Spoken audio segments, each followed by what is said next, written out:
6 വറ്റൽമുളകും 10 അല്ലി വെളുത്തുള്ളിയും ചേർത്ത് വഴറ്റിയെടുക്കുക. ശേഷം പുളിയുടെ നീരിൽ ഇത് നന്നായിട്ട് അരച്ചെടുക്കുക.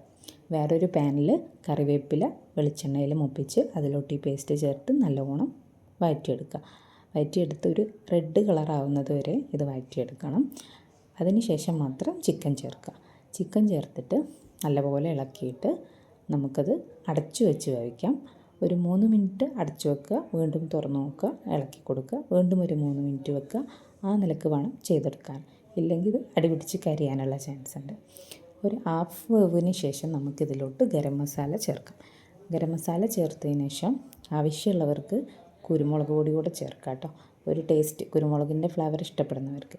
ഇത് ഓൾറെഡി നല്ല സ്പൈസി ആയതുകൊണ്ട് ഞാൻ കുരുമുളക് പൊടി ചേർക്കുന്നില്ല, ഗരം മസാല മാത്രമേ ചേർത്തിട്ടുള്ളൂ. പിന്നെ ഇത് ഒന്നുകൂടെ നന്നായിട്ട് ഫ്രൈ ആയി വന്നതിന് ശേഷം ഒരു 3/4 വേവൊക്കെ ആകുമ്പോൾ നമുക്കിതിലോട്ട് നെയ്യ് ചേർക്കാം.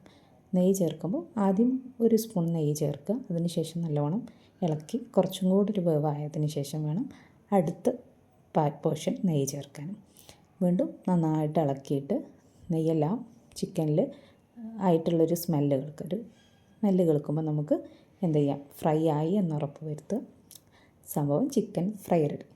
ഇനി നമ്മൾ വിചാരിക്കും ഈ കരിഞ്ഞ എണ്ണ എന്ത് ചെയ്യാനല്ലേ.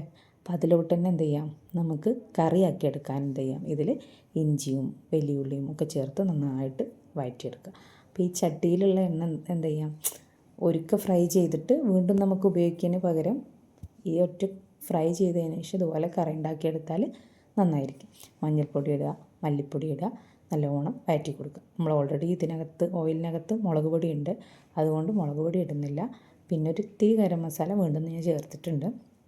നന്നായിട്ട് വഴറ്റി അതിലോട്ട് തക്കാളി ഇട്ട് വഴറ്റി കൊടുക്കുക. അപ്പോൾ എന്ത് ചെയ്യും, ഈ ചട്ടിക്കടിയിലുള്ള ആ ഒരു കരിഞ്ഞു പോയ സംഭവമില്ലേ, അതെല്ലാം ഇതിലോട്ട് ഇങ്ങനെ ചേർന്ന് വരുമ്പോൾ ഒരു പ്രത്യേക ടേസ്റ്റാണ് കേട്ടോ.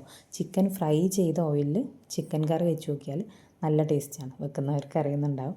അപ്പോൾ നമ്മൾ എന്ത് ചെയ്യുക, ചിക്കൻ കഴുകിയിട്ട് അതിലിട്ട് കൊടുക്കുക, ജസ്റ്റ് വഴറ്റിയെടുക്കുക, അടച്ചു വെച്ച് വേവിക്കുക. ഇതിലൊന്നും നേരം നമുക്കൊന്നും വെള്ളം ചേർക്കണ്ട, വെറുതെ അടച്ചു വെച്ച് താനേ ഇതിൽ വെള്ളം ഉണ്ടാവും. ഈവൻ കുക്കറിലല്ല ചട്ടിയിലാണെങ്കിലും ചിക്കനിൽ വെള്ളം ഉണ്ടാവും കേട്ടോ. പിന്നെ ചൂടുവെള്ളം ആവശ്യത്തിന് വെന്ത് വന്നതിന് ശേഷം ചേർത്ത് കൊടുക്കുക. അത് ചൂടുവെള്ളം തവണകളായി ചേർത്തതിന് ശേഷം നമുക്ക് എന്ത് ചെയ്യാം, ഒന്നും കൂടെ അടച്ചു വെച്ച് വേവിക്കുക. പിന്നെ ജസ്റ്റ് എന്ത് ചെയ്യാമെന്ന് വെച്ചാൽ മല്ലിച്ചപ്പ്, പുതിനയുടെ ഇല, ലാസ്റ്റ് കുറച്ച് കറിവേപ്പില അന്നേരം ചേർക്കുന്നുണ്ട് ഞാൻ കേട്ടോ.